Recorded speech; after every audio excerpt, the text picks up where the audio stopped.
Mr. Katt Williams was on Theo Vaughn, and boy, oh boy, did he drop some truth bombs about the comedy industry and comedians working right now. Specifically, Mr. Joseph, I'm not gay, Rogan. And boy, did it feel good to finally hear those words come out of somebody's mouth besides my own. And if you don't believe it's about Joe Rogan, I have some proof right at the end to seal the deal. So get ready. We're looking at this clip here. And I still haven't done my best.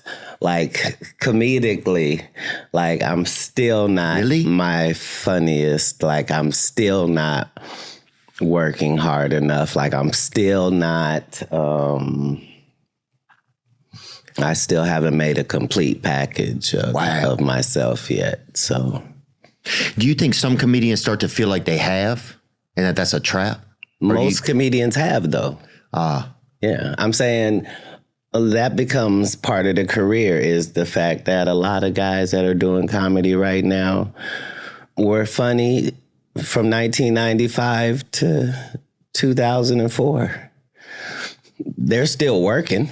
Yeah. They're still generating income.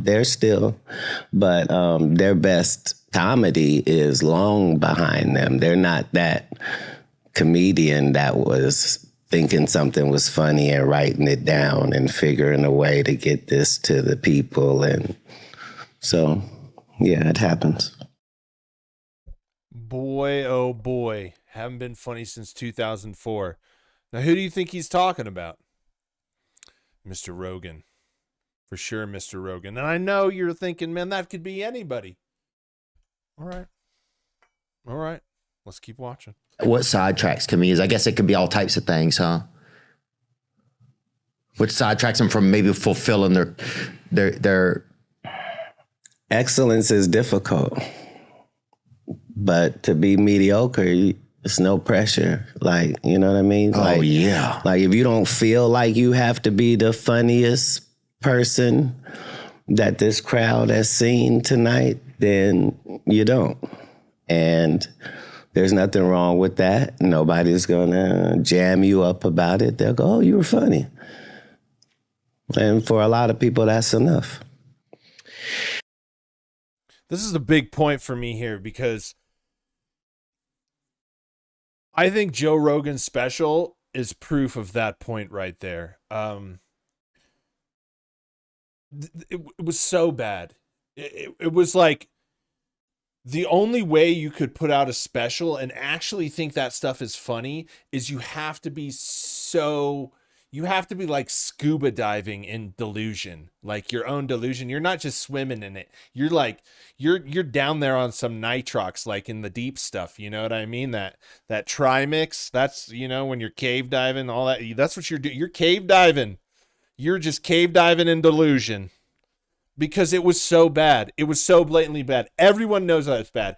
Anybody that tells you it's funny, don't trust them. I mean, it's just like, if we could agree on one thing on this planet, it would be that Joe Rogan special was terrible. I'm pretty sure I could get 99% of the world to agree on that. Even his own family members. Just saying. But I think it's that. Joe Rogan's such a star. He's so big. People just really want his podcast. They want to hear the people that come on his podcast. They want to hear Joe Rogan interview them. And beyond that, he's just living in delusion, and he's not trying hard, because that podcast was not hard. If it took you 6 years to do that, someone just kicks you in the balls constantly because you didn't think of anything else. No, you were. That was a really bad example, but you get the point. You get the point. All right. You were just. You're stupid. Okay. I don't know what kicking the balls has to do with stupid, but that's the point, right? And something I learned, and I always say it to myself, because it really, like, man, you see it too, because, you know, we all try to be better than stuff at times, and we lie and we try to be somebody different or whatever. And I heard it a long time ago. It's like people aren't stupid. They know, and it's so embarrassing. It's like they know you're like lying and you're full of shit, you know? And man, I think about that. I think about times when I was like trying to, you know, and I'm just like, God, oh, damn, such a fucking idiot. You know what I mean? That's how I mostly feel that way, you know? It's just like life's just a weird one, you know what I mean? And you just feel stupid a lot of the time. But hey, what the fuck? You got to do it anyway, so why not laugh? But yeah, and I think about that, and I think about Rogan. It's just like, dude, people see that. People see that you sold out, and it's just like, I think COVID just really broke a lot of people, and it's just like, we don't want that anymore. We want people that do things. We don't want people that lie or pretend or that are content to give us mediocre shit. Like, man, my money's hard. My time, the only thing, like time is not on my side. In fact, time is slipping away. Isn't there a song like time keeps on slipping? Fly like an eagle. Damn, Space Jam was hot, huh? Who remembers Space Jam? If I hit 'em high, hit 'em high, hit 'em high, and you hit 'em low, hit 'em low. I'm going straight to the floor. Unstoppable, we like the ball. Anyways, that jam was hot, though. It had like Method Man on it, Busta Rhymes. All right, let's get back to the clip. How do you pick you've had a lot of openers, like I've met a lot of your openers over the years here and there. How do you choose them, man? How do you choose these guys or women? Okay, this is interesting because I wanted to extend, you know, you heard what he said about comedians, but this is what Katt looks for in a comedian, and I think this is really cool. And then it ties back into what we're saying, and then I'll show you the proof. You need a lighter? Whether you're, oh, no, I have no needs. I apologize. What I choose them based upon whether their point of view is unique to them.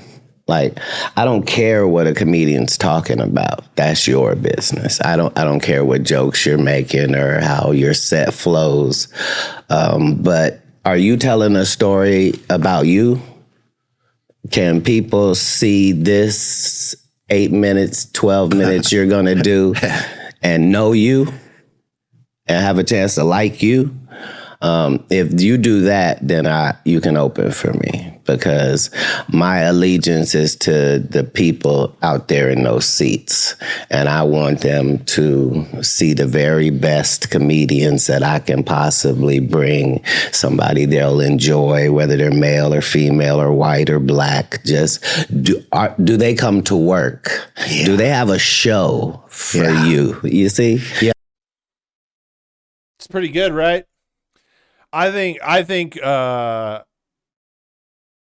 maybe because I'm so tired of bullshit that I think this is like my goal on my YouTube channel is to be as entertaining, to be wild, stupid, to make myself look stupid, put myself out there, because people deserve better, man. And if we need anything in these crazy ass times, it's time to laugh. And you can't even make us laugh because you're feeding us bullshit jokes. And it's so tiresome, man. God, man, whenever you reach the point in your life when you understand how little time you have, it changes so much for you. It's like a cheat code, but it's also like a ticking time bomb. And you just see things so much clearly. I don't know what the right answer, but you just see a lot of the stuff you wasted your life on. And if you learn anything from that, you take hold of that time and you only spend it on the things that you want to do and that matter. And I reached that point within like the last 3 years where I go, holy, I was just in elementary school like 2 days ago. And now I'm in a house. I got a car payment. I got to worry about like retirement. I got to save money. I was just partying in college. I remember making little towers with all the PBRs and wizard staffs. You duct tape all the PBR cans and walk around with the wizard staff. Now you got to worry about, you know, bills. I was trying to think of something fancy, but it's bills. That's what it is. And so I just don't, you can like what you like, but I'm going to try and fight for some like good shit. I eat the things I like. I always buy the best that I can buy, because there's just something good about when people put time into giving you something good. When, you know, if you've ever like grown food, I used to farm a lot, and I had greenhouses where I would buy these really great seeds and grow all these different brassicas, and I would sell them to like farmers markets. And they just like, people loved them, and I took such good care. I made sure to get really good quality seeds that had like just really great genetics. And yeah, man, it's good to have some nice stuff, you know, or just honest stuff. People want honesty, you know. That's why I encourage people, like, production value is whatever. Did Katt Williams say anything about production value? He said, is there something you have to say that people want to hear? That's what he looks for. Is there something unique that you can say? And I always encourage people. That's why I did it. I have something to say. I may never make it past where I am now, but I can look back and be like, God, I'm so glad I said that. But this whole rant thing, whatever. The point is I'm just tired of fake shit, and I'm fighting for it in my own little way. Not that life matters, but this is fun to pass the time. If you know what I mean, it's fun to pass the time. Boy, it's like reality TV, man. Boy, I love Below Deck, man. I've seen every single season of every variation of Below Deck. Even the kind of weird one in Norway. You know what I mean? That one's Adventure. Isn't that like Adventure or something? Anyways, Bravo TV. Shout out to Captain Lee. You're looking rough, my man, but you were the OG. I wish you could be in every season. Yeah, that's what I care about.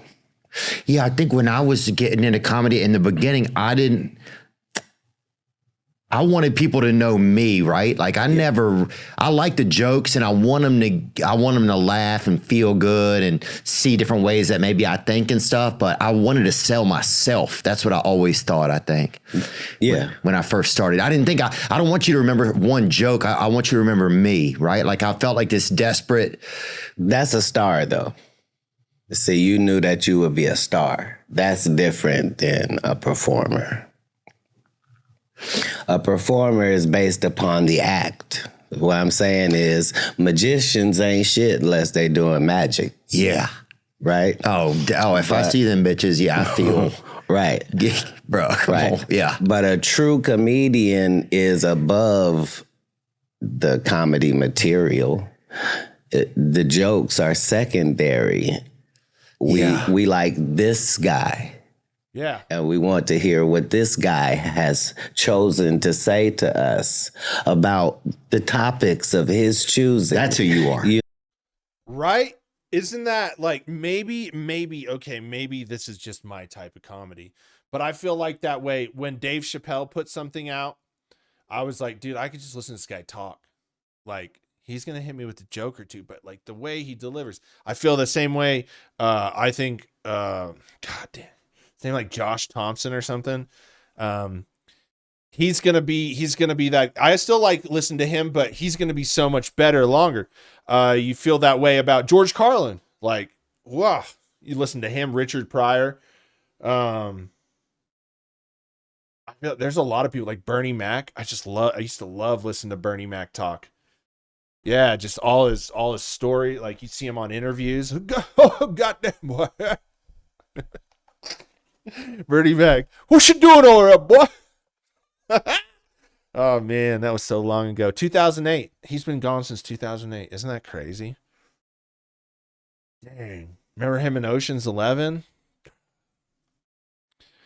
Bernie was a good one. Yeah, Corey Holcomb. I love listening to Corey Holcomb. But I feel like the best comedians, just maybe my opinion, are storytellers. They get on stage and you're just like, all right, this guy's tell me, like, Henry Rollins, guy from Black Flag. He was on Joe Rogan's podcast. I've seen Henry Rollins in Europe a bunch of times. I used to live in Europe, and I've seen him. Gosh, man, I saw him almost every year for like a decade. But I've seen Henry Rollins, and he stands in one position and he talks for 3 hours. Captivating. Yeah. Storytellers. You know what I mean? That's who you are. That's who you are, Katt. Yeah. Well, takes one to know one. And I think that too. I was talking to my girlfriend just before I came to film this little thing, and it's just like, I think she was like, he should just be a podcaster or like where he just talks. She's like, he's not very good at stand up, but he's a storyteller and people want to hear him tell stories. And like, my feelings for Theo have been so mixed until this episode. And I'm going to do a bunch more videos on just this episode because there's so many good things I want to talk about. And I'm going to make some bold claims in one of these videos. It might upset some people, but I do that all the time. So whatever. This episode's important and I'm going to break it down, but yeah. Oh, anyways, Joe Rogan. Man, there was just this episode is too good to waste it on Joe Rogan, but I have to do this because there's a lot of things I want to talk about in the coming weeks about the fake things. And the walls are crumbling on these guys. Ari Shaffir. Oh, I have so much to say about Ari Shaffir and his new special. It's insane. I just have a lot to talk about. I took a week off because sometimes making videos every day, I've made over like 300 videos or something like that. Every day, make a video. It's just like tiring. But this video is perfect because people are noticing the inauthenticity, the bad jokes, the putting political things, trying to use comedy to sell us on politics. People are noticing. And even this podcaster noticed who Katt was talking about, because this podcaster time-stamped his videos. He time-stamped it. In this section, it's named Joe Rogan. The truth has finally been set free. Hallelujah. Shandandandandandalai. They're on to you, Rogan. Know you like to bang, no, don't stay.